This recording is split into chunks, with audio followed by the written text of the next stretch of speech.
Hello guys, welcome to a new video from the channel. This time we check how to fix Binance withdrawal suspended, so let's start. Well, first let's go to our dashboard. Here on our dashboard we'll find many options. If we go to the left side, we'll have dashboard, assignment, etc.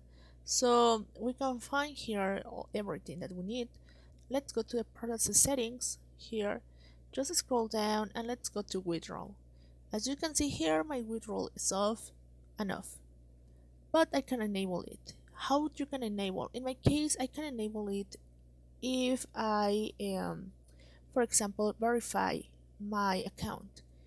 As this is a trial account, I can verify it, but maybe your withdrawal, you have to verify something that is missing in your account. So you have to verify if there is nothing that you missed here, and if you have the enable, probably you can verify it again. So just click here and you can verify it. You can see here you can verify your account without any problem, but you have to check if there is no more troubles on your account. For example, if you have to upload your ID or something that you missed, you have to check it. So first, if you check it and you check that the verify account is available and only you have to click there, probably you can fix it.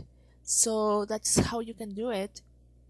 You have to check your status account for enable your withdrawal feature here on Binance. Well guys, I hope this video helps you. If this works for you, don't forget to give thumb up to this video and subscribe to our channel.